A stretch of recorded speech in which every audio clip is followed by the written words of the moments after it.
bismillahi rahmaani rahim gannaaw bi ñu sante yàlla julli ci yonent bi sallallahu alayhi wa sallam maa ngi nuyu ñi fi teew yëpp ku nekk ci turam ak santam di njëkkee ci nuyoo bi nag madame la présidente conseil départemental madame Socé Diop Dione di ci teg nag autorité yi fi nekk yëpp di teg premier vice président bi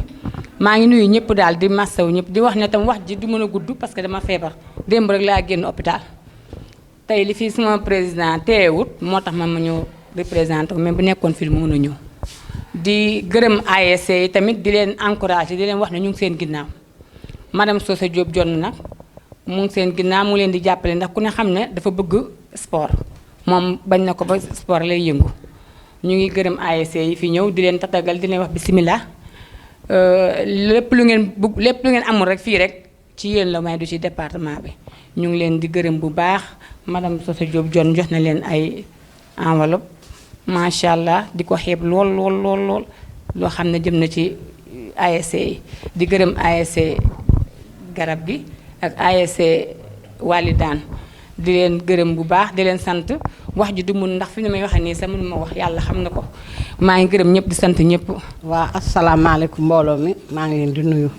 kenn ku nekk ci turam di ak santam di leen nuyu ci njabootu sport ku fi nekk rek te yëngu ci sport maa ngi lay nuyu du ma mën a lim waaye ku nekk maa ngi lay nuyu ci sa tur ak sa sant di la wax ni Aminta wax ji du bëri lii Socé daf koo war ndax Socé dafa yàgg bëgg sport département bi yéen lañ fi nekkal ndax ñiy dem ni tey suñuy doom lañ suñuy sët lañ kon su amee département bi ñëw ñoom ñu war a génn département bi di dem ci région bi di génn région bi ebal leen dugal ci suñ loxo rek la ñuy man moo tax ñu dugal ci suñ loxo ñu ngi leen di sant di leen gërëm di leen ñaanal fi ngeen jëm yàlla na ngeen fi am ndam lu sedd guy yàlla na ngeen gañe liñ séntu ci yéen yàlla na ko yàlla def ci barke salaatu Fatiha yàlla na ngeen gañe jërë ngeen jëf. di nuyu madame Socé Diop Dione ak ñi ko fi teewal ñëpp daanaka xam nañ ñëpp mais temps bi moo xaw a xat kon ñu ngi nuyu ñëpp ñu fi teew di nuyu suñu kilifa ci wàllu sport monsieur Guèye Tunkara ak inspecteur Kadam ak suñu mbokki garab gi nga xam ne ñun la yàlla dogal ñu war a ànd dem di wax na rek kàddu yi du bëri kàddu cant rek la ndax xaj na ñoom liñ def lu leen war la mais yoon la ñu delloo leen njukkal ndax nit dara war na ko ba tey te defu ko kon su nit su xamee li ko war mu def ko kon cant ñeel na ko kon ñu ngi leen di sant di leen gërëm ci bi ngeen xamee li leen war ngeen def ko di wax rek ne seeni doom a ngi dem ñu ngi sàkku ñaan xam ne fépp fu ñu dem yéen lañ fa teewal xam nañ ne su ko jot gi mayoon duñ leen fi bàyyi wante nag picc nga ca kaw waaye xel maa ngi ci suuf kon jàpp leen ne doomi Koungheul ñoo teeyu fële ngir département Koungheul ngir région Kaffrine kon foofu la yemale sama kàddu di gërëm ñëpp di sant ñëpp salaamaaleykum wa rahmatulah. ñuy commencer par madame la présidente du conseil départemental empêché mais aussi di sant ses collaborateurs di jiital aussi le mouvement associatif en commençant par l'inspecteur des sports monsieur Kadam et aussi nuyu monsieur Tunkara qui est le président du conseil départemental monsieur Bassirou Socé président de la zone 1A de Koungheul ak ñi fi teew yëpp di wax ñun ñoo représenté waaye say garab gi war a représenté région de Kaffrine mais balaa ñuy à Kaffrine Koungheul lañ jógee moo tax ñu lancé woon un appel parce que mbir mi yan la teen mi comme dafa diis ñu lancé un appel aux autorités pour ñoom aussi ñu dugal seen loxo te gis nañ appel boobu autorités yëpp ñu ngi ñëw moo tax conseil départemental aussi mu ngi siy dugal loxoom bu baax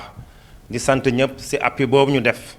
di wax ne appui boobu ngeen def dinañu gën a dooleel xam ne waa Koungheul ñu ngi si ginnaaw ASC garab gi ak ASC Walidaan bu Junto espérer yaakaar bi ngeen am si ñun yaakaar boobu nañ ko mottali ba mu mot sëkk moo tax aussi malgré l'appui bi ngeen ñuy defal ñu ngi leen di tàllal aussi suñu loxo ngeen dolli si ay ñaan nga xam ne seen doom yi ñu ngi dem te dinañ soxla seeni ñaan ñu ngi leen di gërëm di leen sant salaam. madame la directrice générale madame Socé Diop Dione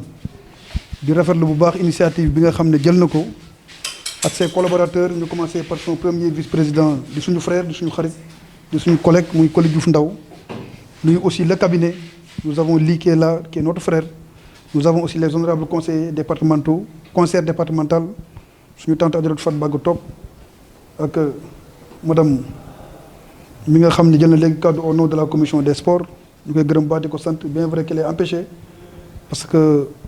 dafa xaw a tawat yaram xaw a sutante waaye di gërëm aussi suñu mag suñu xarit Lamine Diouf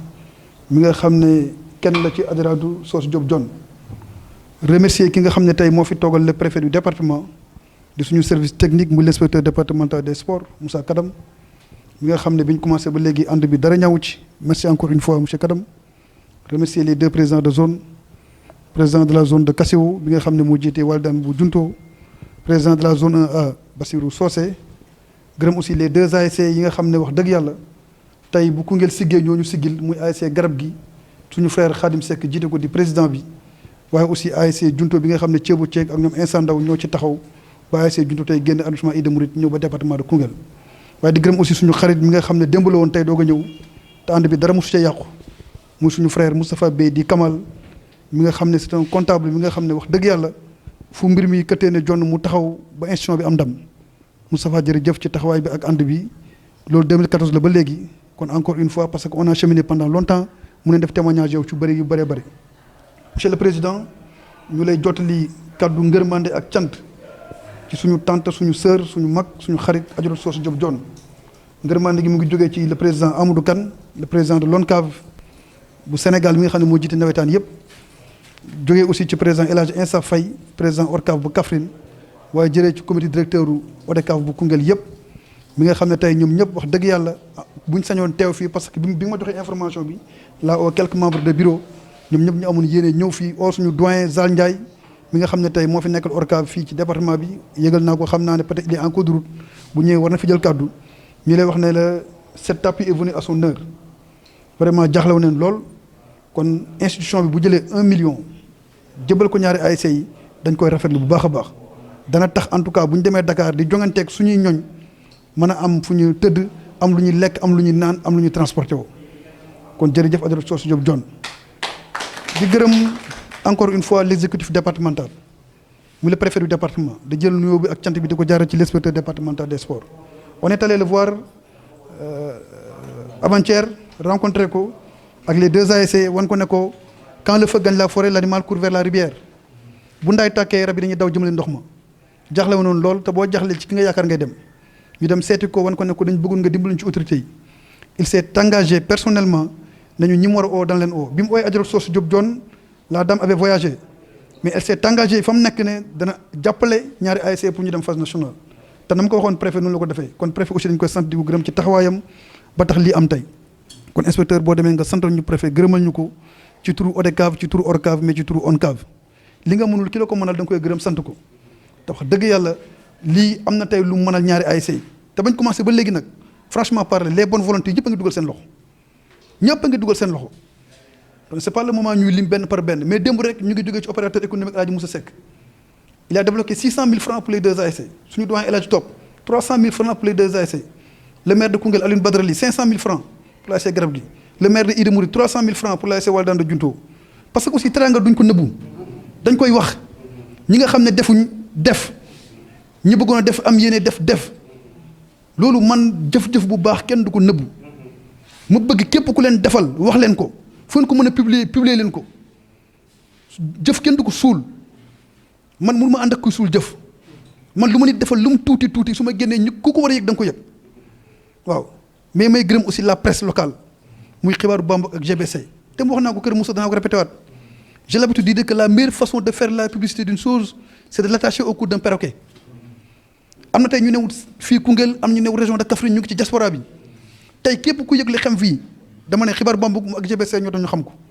kon dañ ne gërëm den sant ci li nga ñuy accompagner ci sensibilisation bi parce que tey bu ñu paree fii ci Socé Diop Dione ci guddi gi ngeen dugal ko dana am ñu réagir demee ça c'est sûr ñun mënuñoo jël suñu téléphone di ñëpp ne Socé Diop def noonu mais yéen bu ngeen ko dugalee rek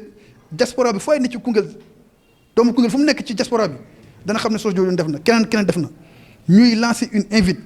ñi nga xam ne defaguñ ñu dugal ci seen loxo te xam ne Koungheul moo xewle te boo xewlee geesu da nga war a gis say ñoñ gis say mbokk gis say am di jàmm kon ñaan autorité yëpp muy autorité politique ak koo mën a doon les bonnes volontés yëpp ni ñu ko defee ñi ngi jiitu defee ñoom te nañ ko defee noonu teranga du tuuti looy am mu néew mu bëri dugal ko ci accompagner ñaari ASC yi parce que bu ñu demee ba waa Kaffrine di jàppale ASC yi dama ne kon bay sa wee tànk département de Koungheul la war a jiitoo te département de Koungheul li ñu gisee ci conseil mental vraiment ça nous va droit au cœur parce que 1 million bi wax dëgg yàlla dana renforcer li nga xam ne ñoom jot nañ koo jot dana leen renforcer seen dépense ñu war a def Dakar parce que phase nationale c'est pas une mince affaire du caaxaan ASC yi Koungheul yàgg nañ fa demaat fa kon ñaari ASC yi dem nii xam ne la ñu fay xaar xam la ñu fay xaar moo tax autorités yi dee la jël seen devant dëgg la ñun xam nañ ne les budgets ne sont pas encore mis en place collectivités territoriales yi amul képp ku def rek daa am foo ko lijjantee pour def ko amul benn budget bu ñu mettre en place nous le savons tous kon tey lii bu amee dañ koy gërëm sant ko au nom de l'ODCAV de Koungheul au nom de l'ORCAV et au nom de l'ONCAV bi ma toogee léegi mag le président j'ai informé suma tutelle muy la hiérarchie El Hadj Amadou Kane wane ko ne ko la présidente du conseil départemental a réagi à hauteur de 2 millions de francs CFA pour jox ko ñaari ASC jox naa ko numéro Socé il ne tardera pas à l'appeler pour remercier ko parce que démb biñ fi ñu jaar yëpp dama ko informé mu oo seeni borom remercier leen parce que man teraanga ku ko def sama hiérarchie sama supérieur ñi ko war a yëpp dinañ ko yëg man c'est comme ça que je fonctionne danaa ko def par écrit mais aussi tàng bi danaa ko def par message ak oo seeni borom wax leen ko te su ma fi génnee encore je vais appeler la présidente du conseil départemental au nom de l'ODCAV pour remercier ko sant ko j'ai été un peu long mais il le fallait parce que aussi li nga mënul ki la ko defal da nga koy sant gërëm ko nous sommes très contents de cet acte di leen gërëm di leen sant di yóbbante encore ci madame la présidente du conseil départemental mas na nekk la marraine de l'ODCAV mas na nekk marraine u ODCAV Koungheul bi ma nekkee président ba léegi yàgg na nekk marraine may ñaan aussi suñu final départemental bi nga xam ne ñaari ASC yi ñooy dem phase nationale ñoom ñoo ko def finalu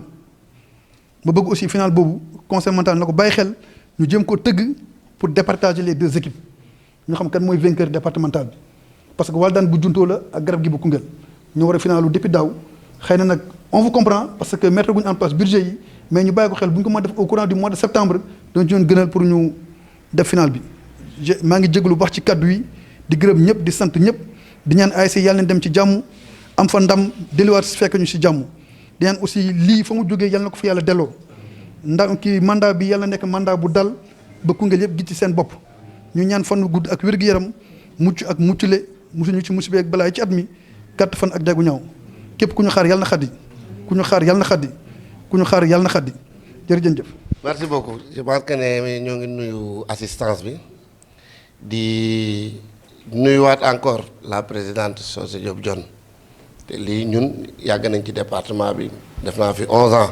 du lu bees ci wàllu sport parce que ñun tàmm nañu ay activités am ci sport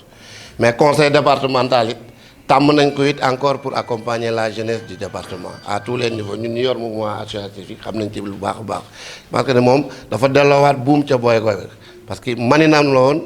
mu fekkaat fi conseil départemental ba nga xam ne mu ngi ci yoon gunge mu continuer waat encore politique am bi foofu et je pense que ne tey nii lii la ñu féliciter ko remercier waale ko en même temps parce que du lu yomb connaissant institution yi li ñuy dund heure bi parce que amul benn fonds de dotation bu dugg parce que ñun xam nañu mais ci pexe bu defee li dañu koy jaajëfal parce que bu amuloon pexe tey du def lii mais je pense que lii pexe gi mu def nii dañuy continuer di ko ci féliciter parce que du lu bees balaa mu doon lii mu ngi doon def lu similaire lu mel nii bu ko defee tey encore dafa xool li ko war mu def ko mais du guléet duñu wax guléet ci moom par rapport mu accompagner mouvement associatif ñi féliciter ñëpp di ñaax ñaari ASC yi représenter la région de Kaffrine sas nañ ñu fi ñu toll nii parce que gars yi fépp fu ñu leen lambe woon je pense que ne ku ci nekk xaaw naa gëstu fi ñu toll nii bii yu bari rek la ñuy xaar bii yu bari daal moom rek la ñuy xaar fu mu toll nii parce que autorité li ñu warloon ak ñun moom bu ñu ko wàccuulee à 100% 95 wala 98% wàccoon nañ ko ak ñun je pense que ne loolu c'est à saluer et bu ñu xoolee it ren chance bi ñaari équipe yi am équipe yi daa dem phase nationale amuñu ko c'est en connaissance de cause parce que daanuñu làmb fu ne daana am mais nu mu amee ren ak nit ñi nu ñu wuyoo je pense que ne chance la pour ñaari ASC et je pense que ne loolu daf leen gën a ñaax encore pour que fa la ñuy représenter ci la région de Kaffrine ak département Koungheul ñu gën fa waneen que ne doomi Koungheul yaa ngi nii autorité yëpp nañ leen lii lañ fiy jël si ñu mën a xeex ba la cay xew ci lu neex ñu mën ko andi Koungheul je pense que ne loolu c'était tout juste pour ñaaxaale lii mais di féliciter ODCAV bu Koungheul parce que lii bu amee tey nii région Kaffrine presque lu mat 2 ans Koungheul rek ay joué nawetaan chance boobu la ñu am loo tax ñu représenter la région aujourd'hui parce que bu njëkk champion région bi mooy lii Koungheul moom moo joué ñoom pour encourager leen ñu defal leen ñaari équipe yi war a dem chance la loolu tax ñu ne foofu il faut que ñu féliciter ODCAV ci en plus de loolu encore zone 1A président bi dañ ko féliciter bu baax a baax parce que je pense que ne depuis mu ñëw fekkoon na fi dara mais je pense que ne am na rénovation bu fort ba nga xam ne boo xoolee ci au niveau de la zone am na changement yu bari ya nga xam ne opéré nañ ko ci ba tout le temps dañuy sax xaaw a lii ni championnat Angleterre wala yooyu yëpp ay innovation la et nous disons que ne merci beaucoup à Bass mais du ma ñëw conseil départemental te du ma sant Kamal Bey parce que muy nawetaan muy bambuk muy iyaasi muy athlétisme discipline sportive yëpp amul benn ba nga xam ne mos nañ ko woo bés ne ko de ñii dañu soxla nangam mu tànqamlu bu fekkee day wañ loxo présidente wala ba muy nekk ci président Assane c'était la même chose mu ñëwaat ci Socé il continue à faire la même chose merci beaucoup Kamal pour li ngay defal jeunesse su département wu Koungheul bi ñoo ngi koy gis di la ci jaajëfal di terminer di joxe en plus contenté préfet du département parce que bi mu fa jaaree ci suba ñu waxtaan magnifié na ma sax ne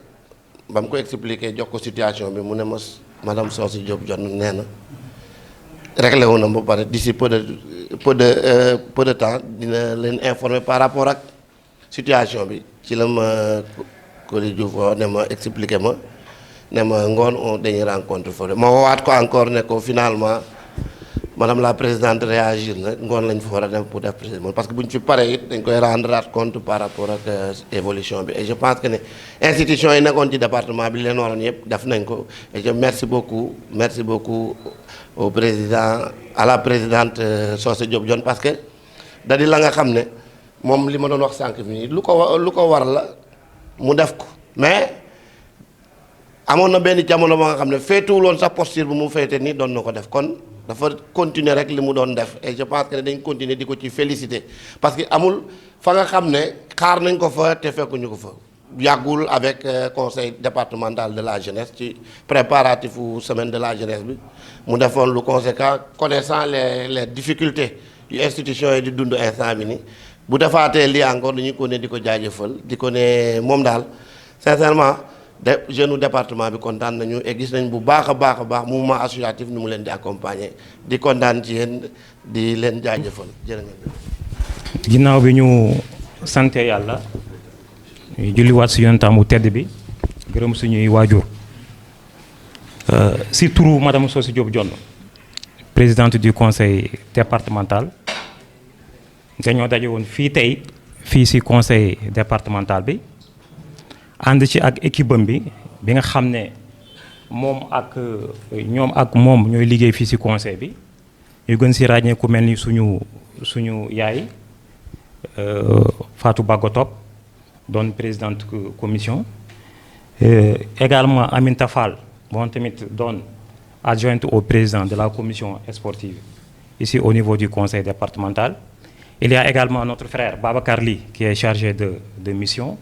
Il y a également donc suñu grand suñu lépp di Lamine Diouf moom tamit doon chargé de com ici au niveau donc du conseil. Il y a également notre frère Kamal Bey qui est là, qui est le comptable ici donc du conseil départemental. Il y a également donc les autorités du mouvement sportif, donc en l'occurrence suñu frère suñu xarit Souleymane Toungara doon président ODCAV. Il y a également monsieur Kadam, inspecteur des sports. Il y a également donc les présidents de zone ku si mel ni Bassirou Socé, mais également les représentants des deux ASC qui doivent participer donc aux phases nationales. Il y a également suñu frère